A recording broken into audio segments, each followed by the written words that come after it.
offer the opportunity to come. Actually, Alex is the one that afforded the opportunity to kind of give the backstory, to set him up to show you or tell you or give you context to what he is doing, which is the next leg of this work. As Jeff said, we understand there are some challenges that the fish, that especially yellow perch, face in the Severn River. We have looked at life history, we've looked at habitat condition and things like that, and we've identified a number of challenges. Now the next step is to figure out what is the source of that stress that's causing these problems. And Alex, Fred Pinckney's here, Lance is here. These fellows have been, Lance and Fred have been working with us on this for a while, and so hopefully with their expertise and greater advancement in science, we can get closer to understanding why we're in the predicament we're in, and is there a management solution so that we can actually afford yellow perch an opportunity to recover, at least to some point. So with that, I was going to give you a brief background. I just celebrated my 30-year anniversary with the department. So I don't know if that deserves applause or just like, a beer, but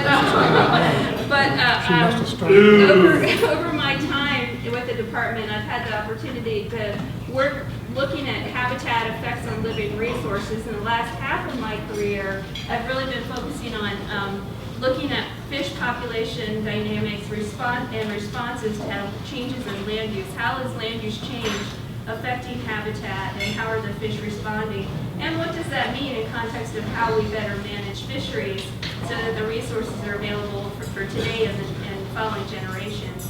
And before I go further in, maybe Alex is going to do this, I also want to recognize Ken Hastings. He's probably going to shoot me for this later, but Ken has been an integral part of this work as well, kind of helping us about a decade ago look at some yellow perch throughout the state of Maryland, and really had done some legwork and sampling in Mattawoman Creek, which was one of the other areas that we were looking into. So I think that's all. Tonight I'm just going to focus on the case study that we did between 2001 and 2005 to set the stage for Alex to come up and share the next step to the work that needs to be done. What was that picture you just deleted? I can't make heads or tails of it. It's a fish perspective on a fisherman, right? So I actually stole this off the web and didn't attribute it, so you can't copy this and put it out anywhere publicly. But it's just kind of looking, what do the fish see? What do they see when they look at the water and their surrounding environment?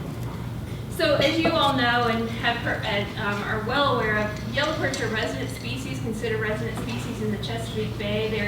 They reside in fresh and tidal water, and you all are very familiar with that. They're what we call semi-anadromous species. They live in higher salinities but migrate to low salinity waters to spawn. And they're dependent on those low salinity waters to spawn. They are a popular game species, and there is a modest commercial fishery in the bay for yellow perch as well. They are part of our heritage in Maryland. In the Chesapeake Bay, there are records from 1927, Fishing in Maryland, that was published in 1927, espouses the value of yellow perch, talking about how they're a great food fish. They're really known for the flavor of their flesh. And then more recent historical documents talk about the fact that this is one of the first fish to appear and one of the first fish that young anglers actually catch. Now, whether that's true today or not is a different story. I would doubt that that's really true. I think pumpkin seed sunfish are probably now one of those first fish that young anglers catch. But it is part of our heritage, and because of that, it's something we want to consider, and we want to try to conserve and even restore or replenish if possible. This actually shows that this is part of the local Severn River heritage. This is a picture from the early 1950s, maybe late 40s. Upper Severn Run, if you all know where 97 dips down, Veterans, and at the top of Severn Run. I had another picture that I didn't put in here, but at this same period where this photo was taken, used to be cars would line up all along Veterans Highway in order for anglers to come and access the fish. I went back there recently and took a photo at this same time period, and you don't see cars lined up, you see cars driving back and forth, and so it kind of gives us an idea that the habitat has changed in the landscape and is likely contributing to some of the declines that we've seen. And we also know that historically the Severn River, Severn Run area supported a statewide fish hatchery program. This is a picture of incubation boxes in Severn Run around the 1940s, 50s. The reason I include this is great because it tells us something about what the habitat condition was like a few decades ago, 5 decades ago now. But it's a good index for us, so we can go back there and we can look at habitat conditions. We know what habitat conditions are necessary to support spawning and healthy reproduction. We can go back and we can look at that habitat today and see how has it changed, if it has indeed changed. So just to give you kind of an idea, even though yellow perch are part of our heritage, there were declines that began in the 1980s. Anglers began to report declines in fishing in some of the high-quality areas that were notable historically. And in response to this, fisheries managers at the state began to take note, and they took management action. And a lot of you are well aware that there was a closure of a number of different rivers, especially on the western shore. South Severn McGinty, I think Road and West were closed. A number of other rivers were closed to fishing. And this is a typical management approach for fisheries managers. Our thought is if fishing is declining, we need to stop fishing so the adults can repopulate and have more babies so that the population begins to thrive once again. So we took that typical tool out of our toolbox, shut the fishery, and then in 1997, anglers began to report good catches in the Severn and some of these other closed tributaries again. And so that prompted a study that prompted the state to go and begin to look at what is going on here. Is the fishery recovering? And so in 2001, with the help of some fishing groups, the state started an investigation, started a study focusing in on the Severn River.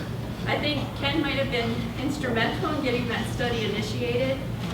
And when we started this study, we stepped back and we thought, okay, what do we know about the Severn River? What do we know about the habitat? We knew the Severn River Commission had done work, and they issued a report in 1995 documenting some of the challenges, habitat challenges that they were seeing in the Severn River, including sediment, nutrients, contaminants, temperature fluctuations, increased temperatures, and low oxygen. And we had also done a number of, about a decade of studies in some of these tributaries, these western shore tributaries, and found that oxygen conditions in the upper part of the tributaries, so you're talking like Round Bay and up, were low in the deeper waters in the channel. Now, and they actually remain low even up toward Arlington Echo. Now, when I first looked at this, to me it was counterintuitive, because I'm thinking it's shallow water, it should be well mixed, you shouldn't see oxygen issues in 6-7 feet of water, and yet we were documenting that in our studies. And so we had some indications that there were habitat issues in the Severn River, habitat challenges that we wanted to examine. And then the next step was to step back and look at the life history of the yellow perch, and think about what are the known stressors, what are the things that have been documented or suspected in the literature that could be affecting this whole life cycle of yellow perch. And of course, harvest is a main issue for adults. There was thoughts that altered hydrology, changes in the landscape were affecting spawning habitat, increased sedimentation was affecting egg production, potential for endocrine disruptors, which Alex is going to talk more about, I think, a little bit, or maybe Fred will pipe in a little bit. There was in the late 80s, there was a lot of acid rain work that showed that contaminants that were leached metals during acid events were affecting egg survival rates for other species of fish and maybe yellow perch, I can't remember. Fred, was it yellow perch too? Metals and yellow perch eggs, I think. There was some, Yeah. So, you know, and then of course, eutrophication, low oxygen affecting the juveniles and the adult habitat. And so with this conceptual diagram, we decided we would do a pretty aggressive study, looking at as many aspects of the life history and the habitat that we could. And so we had a ton of sites and a lot of different sampling that we went ahead and applied in order to get a better understanding of what was going on with the fish, the biology, and also the habitat. And the first thing we did, and this is what Jeff was referencing. Does that look familiar? Are you even in that picture? No, that picture, yeah, that looks backbreakingly familiar. It's glamorous work. I would encourage everyone to get out and try it once or twice. But we looked at the adult life stages and did kind of this length distribution, and we found that we were getting some big fish in the Severn, but the smaller fish were absent. And so this kind of was an indication that something was going on with those small fish. They weren't recruiting in, they weren't surviving and growing to be adults. In addition to that, we took some adults and we wanted to spawn them in our hatchery, and we wanted to stock larvae and juveniles. We marked them in the hatchery to stock them to track their survival, to see if, you know, it was actually a habitat issue. When the folks took the fish back to spawn in the lab, what they found is the eggs were not very healthy looking. If you see on the left, this is an egg chain from the Severn River, and on the right is an egg chain from the Choptank River. Now, the egg chain on the Severn River is typical of what we see in western shore tributaries generally. When they did egg viability estimates, they looked at how many eggs would hatch out of these egg chains from the Severn. There's only about 10 to 20% of the eggs hatch. And if you take that into an assessment, that is not enough hatching to produce enough adults to maintain a population. So there was a first indication that something was going on here with reproduction. We also looked at we stocked larvae, and then we went and did a larval presence-absence survey, where and we had done this, developed an index of larval presence-absence from other rivers, and came up with kind of this reference line, and this line actually represents the lowest presence that you can have in order to produce a year class, in order to have a productive fishery. And when we looked at the Severn River, I tried to make the dots glow, but I couldn't figure out how to do that. But the red dots down in the right corner of the graph, along with the red diamonds, and let me see, there's also some triangles on there that represent the South Severn and McGinty larval results. And basically what we found when we were looking at these western shore tributaries is that the larval presence was too low to really have a successful fishery, successful reproduction, or successful recruitment into the year class. In addition, we knew that juvenile numbers from some of our survey work were declining in the Severn and some other tributaries in the area. We had seen them go from an index of 4 per seine haul down to 1, and then scarce in more recent years. And so we went ahead and stocked juveniles, marked them and stocked them, and then we went back and we surveyed to look to see how well we could recapture, how well were they surviving. In 2001, we didn't stock and we didn't find any juveniles. In 2002, we stopped. We found 21% of our samples that we collected had juveniles in them, but the juveniles that were there were from the hatchery. 96% of them were from the hatchery. So I think that maybe accounts, one maybe was natural, or a couple were natural. In 2003, after stocking 2 years, we found 38% of our samples had juvenile yellow perch, but still the majority of them were from the hatchery. Now, one of the things that when we can do with stocking, we can mark the larvae and we can mark the juveniles, and there are distinct marks on them. They mark a little ear bone, and then we go back and we extract it and we look at the marks on it. And what we found when we did this juvenile survey, we only found one of those juveniles was actually from a stocked larvae. So all the other fish that we caught were stocked at the juvenile stage. And that kind of said to us that larvae that were stocked were not appearing as juveniles. And we assumed that they may have been, there was probably a high mortality rate. Now, we were curious as to what was going on here, and so we looked at what habitat information we had and we could collect.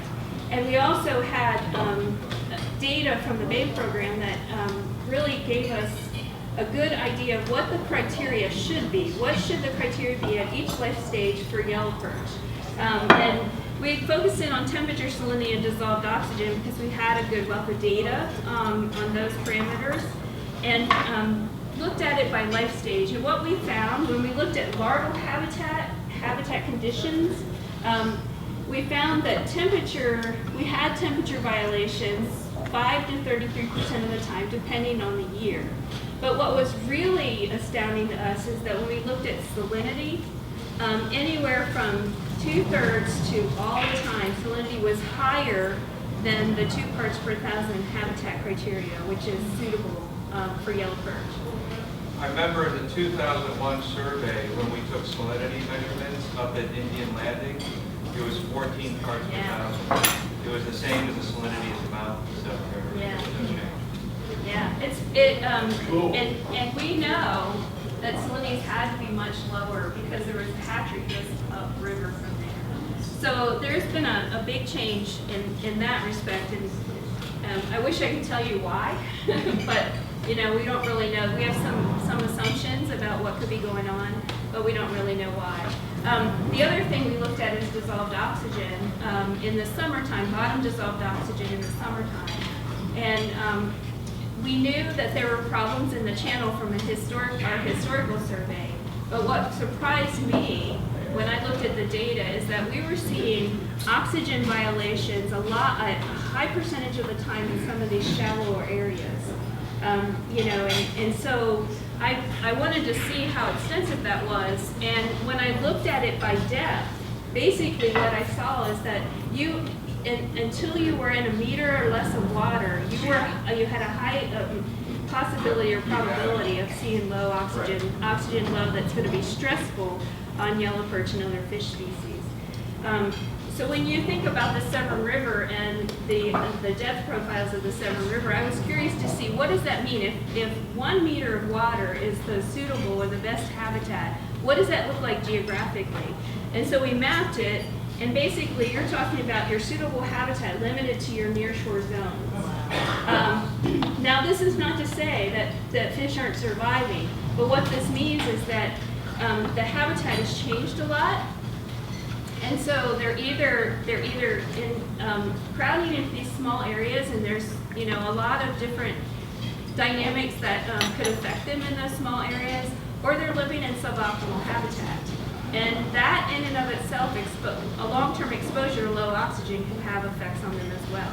And Alex, I don't know if you're going to touch on that or not, but there was, at the time when we were doing this study, there was 1 or 2 studies that came out that were, where they were looking at long-term exposure to low oxygen as a potential endocrine disruptor, so affecting reproductive ability of fish. And that was one of the hypotheses that we kind of formed after we saw this in context of why we weren't seeing recovery.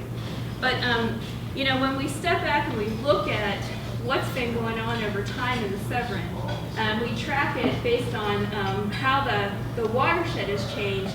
We can kind of put together this conceptual picture where you've seen an increase in growth and urbanization and what we call impervious surface is what we've been looking at and measuring. In the early days, before we were highly developed, we had a great fishery, we had a lot of fun, and then as development happened, stressors started accumulating in the watershed, the fish were responding, the fisheries were declining, there was a management action taken, and then the fishery was closed, and our most recent work has shown that there are some pretty big obstacles that these fish are going to be facing, or are facing right now, that are affecting their reproductive capacity. As after that study, it kind of prompted University of Maryland and USGS and Fish and Wildlife Service to do some work and to look into this. And they compared a number of different tributaries, looking at possible endocrine disruption, thinking there could be multiple agents that could contribute to that, and multiple sources. And I'm going to stop pretty much right there, because that sets the stage for Alex. Maybe it puts him on the spot, but it sets the stage for him nonetheless. And fortunately, Fred's here. Fred was a key on this study. There's Fred and Vicki who actually did this study together, and so we could throw Fred under the bus and offer to have him answer questions. One question. That first picture you had up there of the stream was lined with people fishing.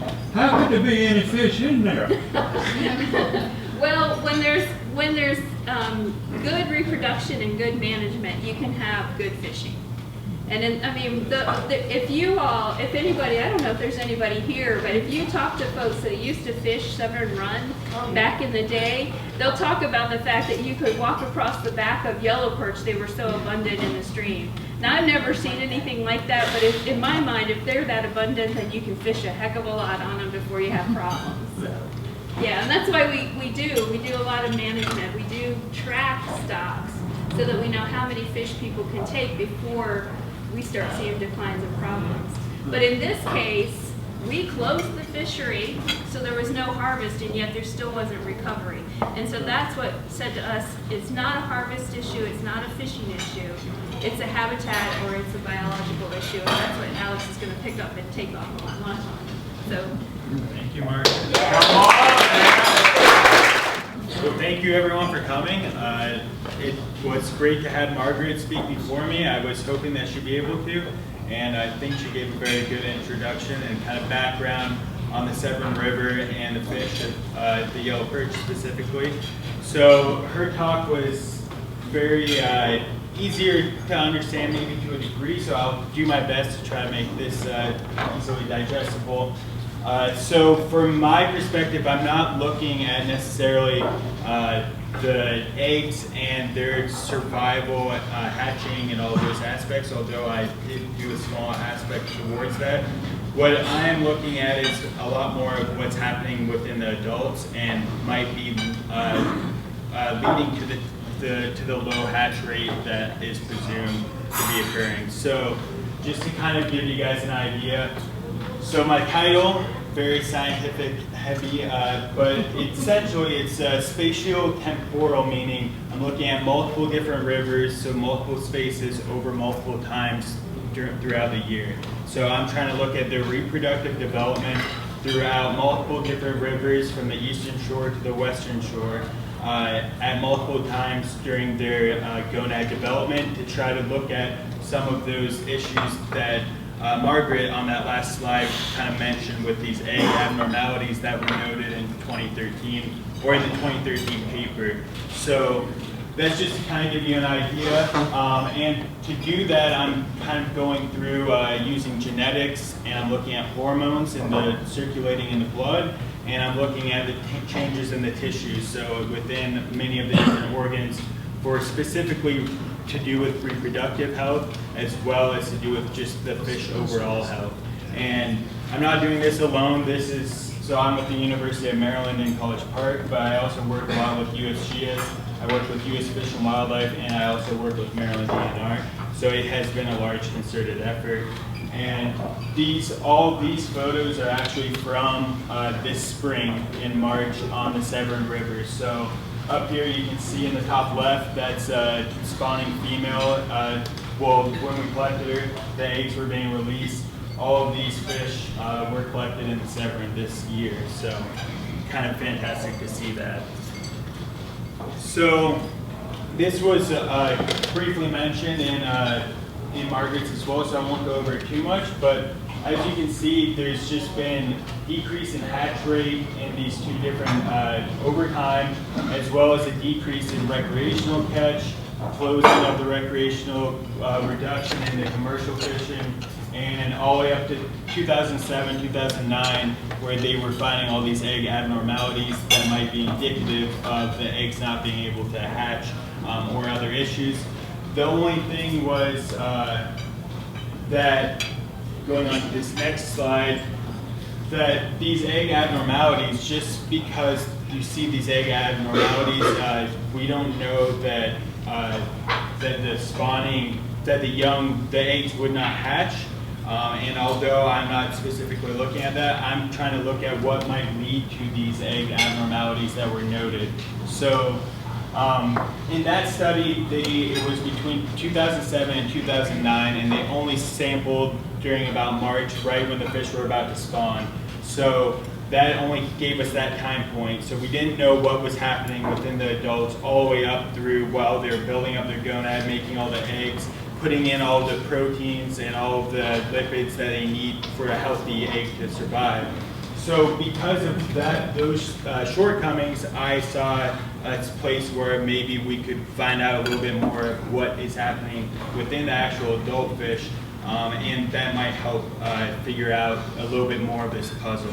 So out of the 5 rivers that they looked at, I looked at 3 of those, kind of spanning the different aspects. So the main things for looking at this timing aspect is that at certain times of the year, certain cues are made and the fish need to respond in a certain way. Everything is highly organized and highly structured. And so if a timing aspect isn't, if timing isn't perfectly synced up, since these are synchronous spawners, so all the eggs have to be ready at the exact same time, they have to go through the changes at the right time. It's different from other species that might not have those complex aspects. So all of this is highly regulated. And so to kind of look at that, that's why I sampled in October, December, and then right on the spawn. So adding in October is when the eggs are just proliferating. A lot of them have been made, so certain hormones should be higher, and then during December they should be putting in all the proteins and stuff that make up the egg yolk that the larval fish will survive on until they have developed enough to be able to eat on their own. So looking at these different time points is critical, and the other aspect is when I'm measuring all these different aspects, the amount of those different hormones and everything is also critical, and that they are reaching the target that they need to and eliciting the response that they're meant to. And the reason why I'm telling you all this is just that I'm trying to connect the really early signals, so the gene expression, your genes are turned on first, leads to making a hormone, and then that might cause a tissue change like the egg abnormalities that we're seeing in the past. But so to try to identify when this is occurring and what is being disrupted, I'm trying to start from the very beginning of where the genes are turned on or turned off to whether they actually get converted into a hormone or a protein, and whether that actually makes it to the ovary and actually has the effect of making the eggs go with all the proteins they need. So a bit complicated, but hopefully not too much. These are kind of just the different ideas that you might look at. If the expression is up or down, then that might make it so that enough hormone isn't produced. So the gene is the message, the code to make the hormone. So so that could be one aspect. The genes aren't actually being turned into the hormones. Maybe the genes on the ovary that's accepting these different hormones, those haven't been turned on enough to make enough of that receptor, and therefore you might have a lot of a lot of hormone in your blood, but it can't be absorbed by the organ, which would also make it deficient. And then the hormone release from the different tissues could be stymied, so halted by something. I'm ecotoxicologist by training, so I always like to think it might be a contaminant. but I wholly realized that there's a lot of ecological, environmental, and other factors that might be a part of it. And lastly, yeah, even if the hormone is released, yeah, is it interacting with that tissue? And so, could there be contaminants stored within the oocyte, that early stage of the egg? That's one aspect. Some of those egg abnormalities that were seen under the microscope suggest maybe it could be something like that. But as I mentioned, I have humility and realize that there might be many other things that I'm not investigating, but this is already a pretty monumental undertaking, so I hope that we can get a good amount of information from this. And I'm just going to, these are pretty much my last text-heavy slides, but just to kind of cover these bases. My main objective is to establish the time course or the sequence and time course of normal gonadal recrudescence, so the gonad developing throughout the year. And to do that, I'm focusing on Choptank River on the eastern shore that appears to be a more healthy, stable river with just less as agriculture and other land use changes. But for one, these changes looking throughout the year have not been established in Yellow Perch in the Chesapeake, or for that matter, mostly around North America. So measuring these hormones that I'm trying to look at, a lot of this work hasn't been done. So just characterizing what is normal so we can figure out what is abnormal is kind of the first step. And hopefully with that, I'll be able to have some biomarkers, some different tools that I can look at to kind of help indicate what is actually changing. And so essentially I kind of went over those last 2 points where that lets us determine at what reproductive stage and in what manner the yellow perch from the more developed watershed sheds. So in my case, that's more of the Severn River and Mattawoman to a degree, deviate from normal reproductive development, so kind of deviating from Choptank to a degree. So there's obviously a difference between those systems. And hopefully by looking at the molecular level all the way through these tissue changes, we might be able to get at when something is being disrupted, or if something is, and if nothing is, either I might have missed it with our sampling times, or it might be something completely different, nothing to do with those aspects, and maybe the eggs are fine, but the water quality, environmental factors, other things, salinity, all the other things that were talked about, those could be the contributing factors. So this will at least give us an idea if there's something going on within the adults themselves. And to try to kind of give a little bit of an idea, I've kind of covered this a little bit, but essentially yellow perch are highly governed by the light cycle. So as we change through the seasons, their brain is picking that up and sending signals to the rest of its body, and by temperature. So some fish are only regulated by one or the other. Yellow perch need both aspects to align for them to make their different major changes from the earlier stages of the gonad to where they make all the eggs, to where they actually put all the proteins into the eggs, and then at the final stage of spawning actually make the eggs able to come out into that beautiful ribbon that flows out. And all of those things take all these different cues. And so this is complicated looking, and it's essentially what I kind of said. So the brain receives these signals from the sun and from the water temperature.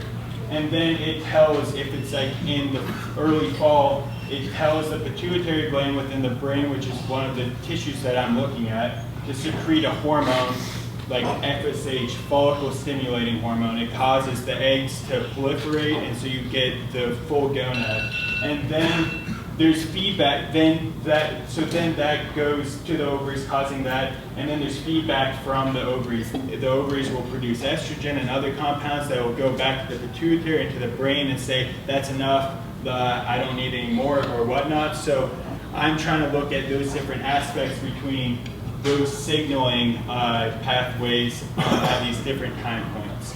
So hopefully that makes sense, and if that does, then hopefully this does too. So this is on the Severn River, and this is one of the people I work with, John Gill at U.S. Fish and Wildlife.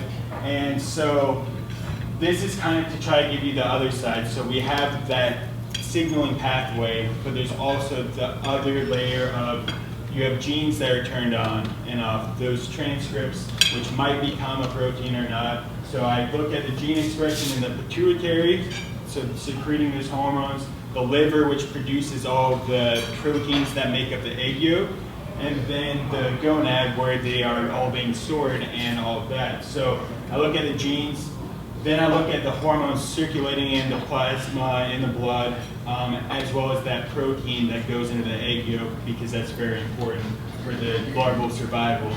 And then finally, histopathology, so looking under the microscope and trying to see at all these different time points, does the gene expression and then the hormones in the plasma and then the tissues changing, do they all make sense in concert? Or is something along the way being disrupted and maybe the tissues aren't changing in the right fashion, but everything else makes sense? Because that kind of gives us somewhere to at least look and try to come up with hypotheses of why that isn't happening. Any questions so far? I feel like I should ask. I might be rushing, I'm not sure. The angle of the season, how does it tell from the sun? Is it the timing of sunset to sunrise, or is it the angle of the sun? I don't know for sure. That's a good question. Generally we talk about photo periods, so the light cycle, the day. So as the day gets longer or shorter throughout the year, it's kind of like if you've ever held a fish in a fish tank, you can generally have them go through spawning periods by changing how long the light stays on during the day. So it's a similar type thing, but they need that temperature to increase and cool. And one aspect is they really need a cold snap in December to engage into patelogenesis, where they start pumping all those proteins into the egg for the egg yolk. If they don't get that cold snap or it's late, that could cause issues down the line for the spawn.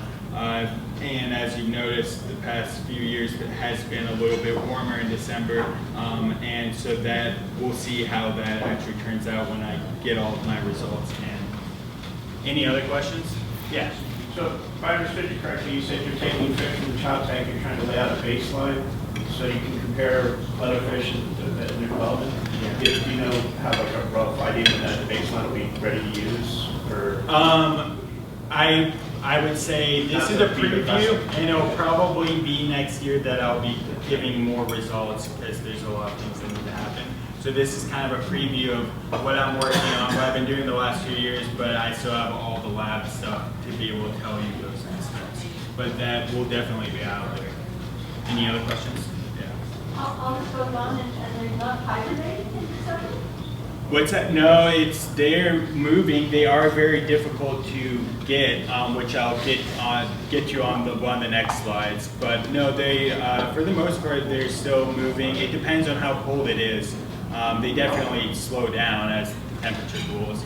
But I believe in both years I sampled in December, the water was warmer than you would expect than a true cold snap. In another 50 years, 100 years, will there be any fish in the bay out here? I wish I could answer that. I'm sure there will be fish. We'll see what species. It's hard to say.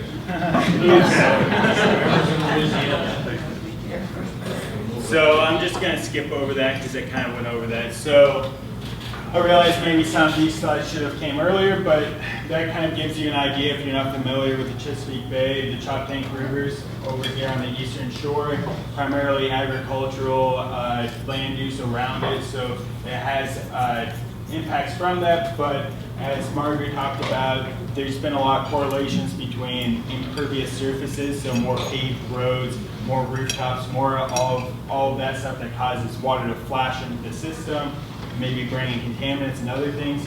We see that more in the Severn, and then also Mattawoman, where it's becoming more of that as the watershed has been developing. So based off of those aspects, it kind of gave different ranges of impact from the land, plus kind of relating to what was seen, because that study started in 2007 when I did my first year of sampling, so 10 years later, trying to look at how things are changing.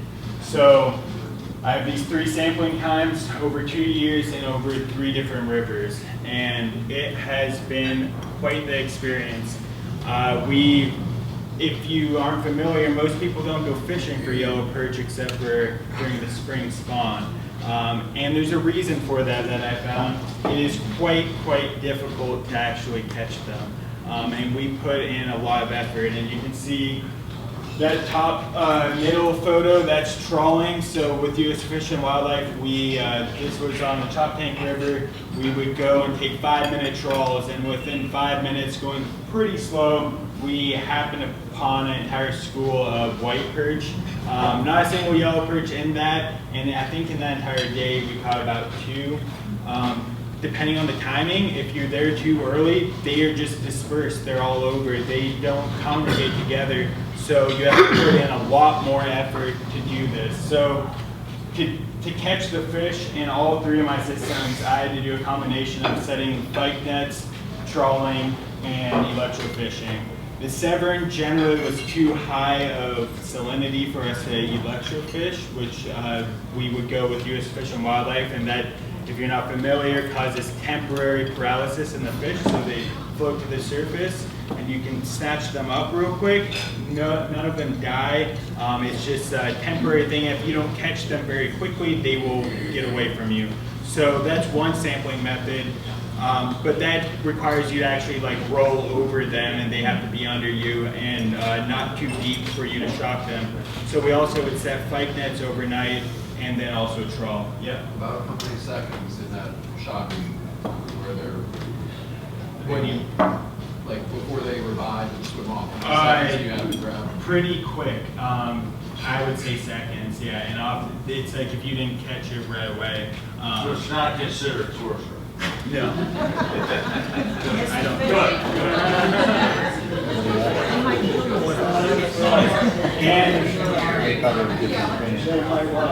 And I gotta laugh. Nobody else gotta laugh. And as Margaret mentioned, these are the fight nets, and that's the pretty common way. That's what all the commercial fishing is done, or 99% of it in the upper Chesapeake, where they catch, I think it's like 50,000 tons a year. But they're, I believe, illegal in most tributaries because you catch everything that's coming along the shoreline. But that was pretty much our best tool to use because we could set them in multiple places and come back the next day. Trawling was a lot of work, and we didn't usually catch that many. It seemed like they like to reside close to the shoreline from my experience. And these are just some of the photos from this year on the Severn. So pulling in some fight nets over there, and a bunch of yellow perch that we pulled in, and a turtle that we caught. And we, just like was mentioned, a lot of the fish that we have caught in the Severn over the past 2 years have been larger than, on average, we would have larger size classes and older fish than in our other 2 rivers. So I'm not exactly sure what that means. If it was part of our sampling effort, being a smaller system might be part of it in some of the aspects. But Good fishermen. and maybe we're just good fishermen. Yeah. Are other species of fish going through these same problems In the Chesapeake, in the Severn. So I don't know. So yellow perch are pretty unique in a lot of different ways that they are semi-anadromous and moving up and down for spawn. I know that a colleague of mine is studying white perch in both the Severn and the Choptank, which are more marine saltwater fish, and I believe those populations are doing fine. He's just looking at different types of parasites and other things. I'm not sure Fred, if you want to comment, are there other fish that we're seeing? Because I don't know, thank you. We haven't really looked at this full reproduction like history cycle for other species, but white perch seem to prosper fairly well in the Severn, but their life history and their strategy, strategy is a lot different. Yeah. And they have successes spawns, and there's a different strategy that gives them a competitive edge as well. Sure. Yeah.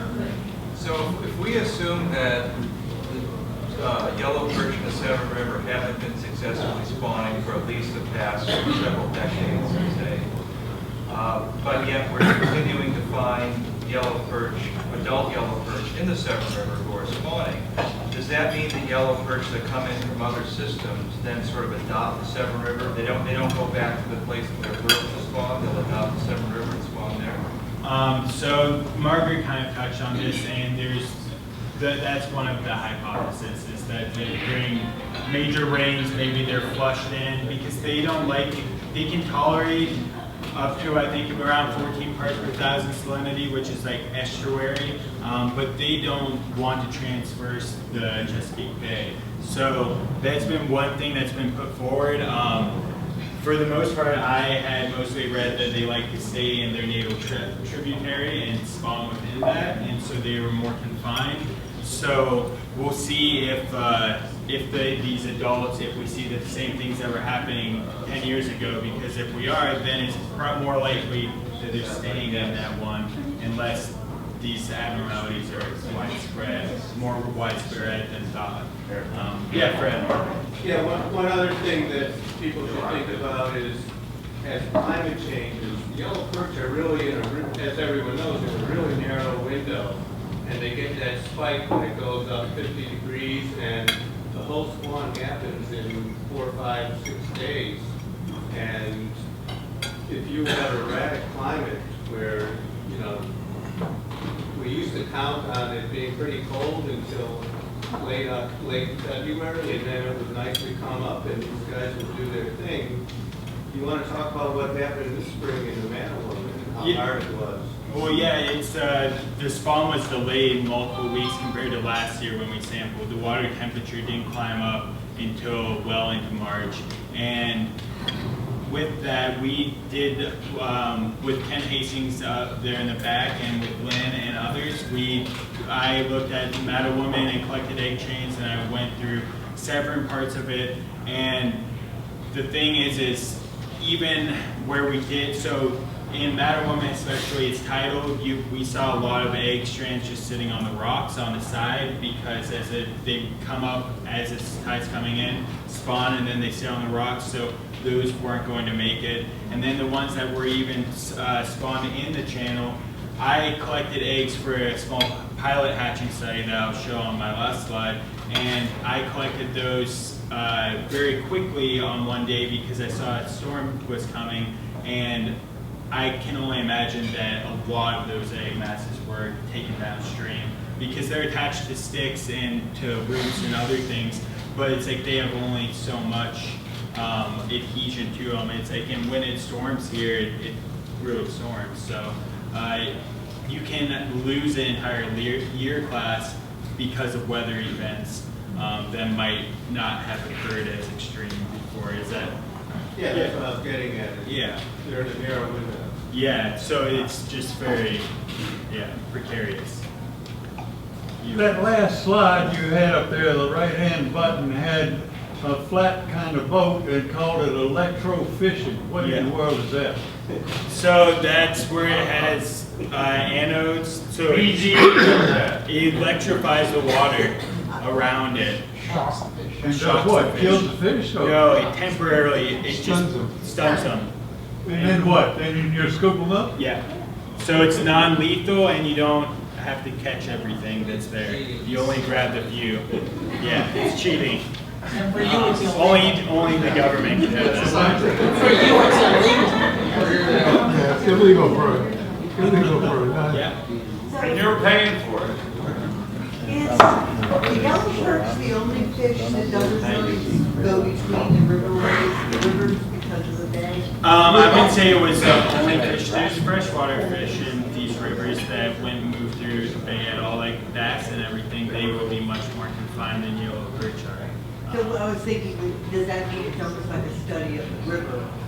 To a degree, yeah. To a degree, yeah. And yeah. I'm not a fisherman, and so this may seem like a stupid question to most of these people. Are these yellow perch found in any other areas of this country? Yeah, the yellow perch, so they are distributed from the Chesapeake and a little bit lower, all the way up into Ontario and Canada, and then all the way across into the Midwest and some of the Great Lakes and Are they down. having these same problems? So most of the populations are much different. For one, they never face salinity and they don't live in systems like this. It's freshwater lakes and rivers entirely. There have been noted issues, and they have coincided kind of closely with the Chesapeake Bay, and that's up in Ontario along the St. Lawrence River. And a lot of that they've attributed to having a lot of the floodplains turn into agriculture, so losing all the nurseries and food, having invasive species, having contaminants, PCBs, and mercury, where it used to be very high, they've been going down, but these legacy compounds have had major effects, and they've seen and they have a moratorium on a lot of the fisheries right now. So you don't know if this is due to climate change or bad stuff being in the water? Yeah, we don't know exactly what the cause is, so hopefully I get a little bit closer. So if it was due to climate change, it would be a natural phenomenon, I suppose. That's another can of worms, right? I think we were seeing a lot of these declines starting before climate became an issue, so like in the 1980s. Yeah, so that we is. started seeing a lot of the fishery really plummeted. And, I mean, climate can certainly contribute, but some of the indications are, we're seeing similar effects in river herring, not in Severn. It was never historically important spawning area, but when we look at other areas where river herring were really dominant, we're seeing declines there. We're associating more with land use change that's driving habitat change and causing a lot of problems for these fish. With river herring,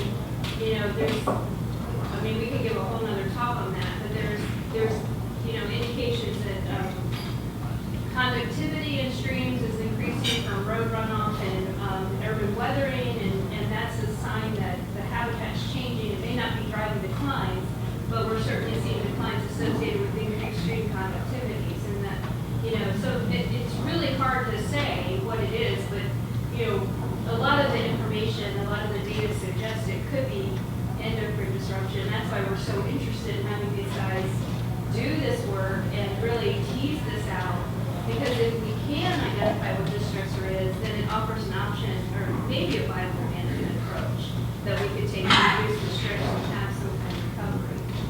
Are any of these fish showing up in places that they've never been before? I don't believe so. She asked if these are showing up in other places. And I just say the other thing is the egg abnormalities and stuff that were noted previously, those haven't been noted in other places, which seems like it would be more indicative of something with the reproductive signaling or contaminants causing those issues, and not just environmental aspects. But it's hard to say. Yeah. So thinking in terms of sustainable fishery, statewide and or regionally, do we have any data to tell us whether or not overfishing is occurring with the yellow perch fisheries in Maryland? And if so, what are we doing about it? As Margaret pointed out, there's been moratoriums for almost 2 decades in many of these rivers, and there wasn't a rebound. It doesn't seem like it's from fishing pressure for yellow perch specifically. Yeah, we have to address other issues that we're trying to get to, but I don't have a direct And those moratoriums still exist? For recreational, no. So in 2009, most of those were taken away, including for the Severn, except for you can't fish up in the run where they're spawning. So. The worms. I told you to stop doing it. Can you speak to the worms, the parasitic worms that are found in yellow perch, and are they? I don't know as much about that, but we can talk about that later. Yes. Two data sources for insults that may be appropriate. First, the state highway departments did their installation of the major interchange feed Severn Run starting in 1984 to 87. Tracking data started in 87 at the Route 50 bridge, where we can see sediment flow, which carried copper certainly, sort of peaking in 97 and then starting to fall. So that's one potential source where you have information. You were tracking it there until 2008, 2009 in the Severn Run, and then stopped it. Okay. But we do have continuing data at the Route 50 bridge, which reflects what's going on sediment. We created 2 islands over 3 acres each in the Severn from the runoff from 97. So we know we have a lot of them. Sure. The second is the Sierra Club has a data on the coal burning that's going on in Patapsco, which is less than 10 miles away. Over 80% of the heavy metals fall out within 22 miles. This is only about 12 miles away. That ends up producing arsenic, mercury, chromium, which is a major irritant, as well as 2 others. Well, thank you for that, and I'd like to talk to you more after. I might try to get through this just because I realize I'm going over. Is that okay? Oh, yeah. Okay. Sorry. I like answering the questions. I just realized I am taking up everyone's time. So yeah, these were just some of the photos from the, and that's just a little bit just to show you that one fish that was starting to spawn, but I'll show you some others of actual egg collections. And I just wanted to show that that it took a lot of effort. I had people coming from USGS driving a long ways to help do all of these collections, and we would fish all day. I would fish with US Fish and Wildlife, then I would go back to the lab and we would perform our necropsies and remove all of these tissues so that I can do all of the lab work that I'm doing now. And in the top left corner you can see one of the egg chains coming that she has there, and some of them are quite long and pretty fantastic to see. So just a little data of what I actually collected. So over the 6 different times I sampled over the 2 years, this is just a color-coded chart to show you. This last year I had a few times where I couldn't get any of the fish even after we put extensive up to 2 weeks of fishing in on some of these rivers. Not sure why, but it happened. And then less than 8 fish in these other orange ones, and then in the green we had 10 or more fish. So it kind of gives you an idea of what I'm working with in my data set wise. And this is of all females, and so I have around 135 that I'm trying to look at. And you can see that that might explode in the amount of analysis because I'm looking at 3 different tissues for genetics, so times that by 3, plus multiple different hormones in the blood, plus 5 to 6 tissues within the animal. So a lot of work ahead of me to be able to actually give you guys the data that you're interested in, since you care about these fish. So 2 other aspects that I want to touch on before I finish is we did do some containment and monitoring, and there's Fred again in one of my pictures. So this is up on Severn Run, way up Dykes Road, I think. So near, yeah, so up there we set out passive samplers, which are shown on this on these cinder blocks. And so what we did is we deploy these for a month, and they're there to simulate what an organism would be absorbing chemically.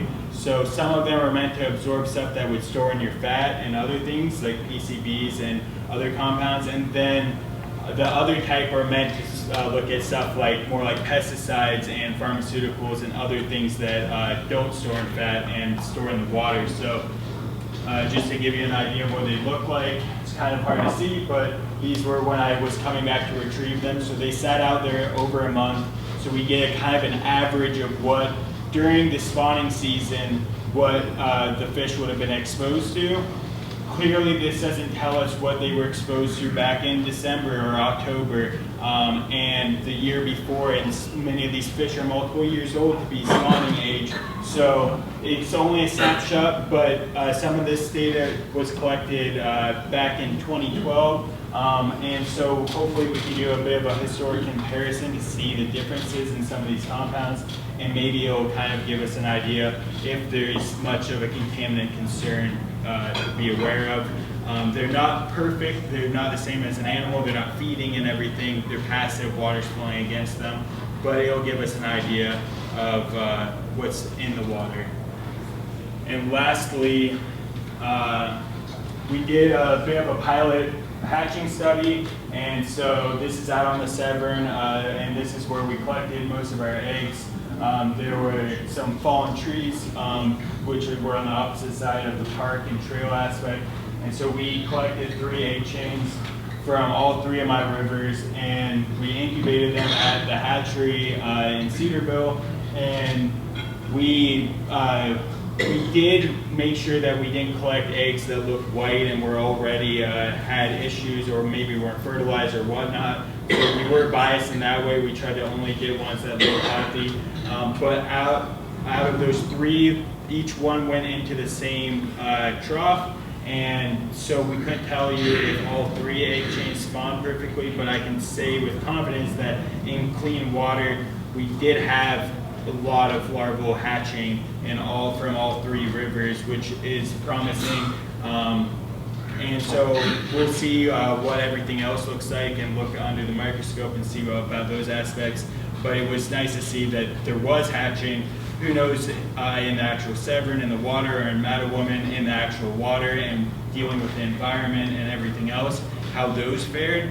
But it gives us an idea that the eggs themselves seem to hatch if they're in the right circumstance. So that's promising. And that's just a little picture. It's kind of hard to see here, but of the egg chain. And I wanted to just acknowledge all my committee and everyone else, and of course the Severn River Association and Mattawoman Watershed Society. And just thank you all for taking the time. And it's been a lot of fun. I've been collecting over 2 years, and pretty exciting to be on the Severn and pulling large nets that was talked about of yellow perch. Some of them we had to jump out of the boat to be able to pull out all the other fish to be able to pull it in the boat because it was so loaded. I would say half-board cart, but still we probably had 80 yellow perch in that one net, which was pretty fantastic. And thank you for all your time, and I can answer any other questions.